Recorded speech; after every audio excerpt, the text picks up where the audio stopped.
Dear friends,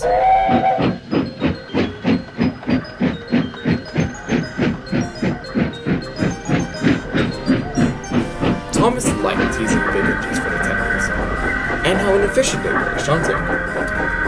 But after he was given one of his own, he learned to respect them a bit more than usual.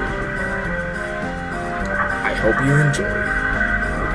Sincerely, the audience.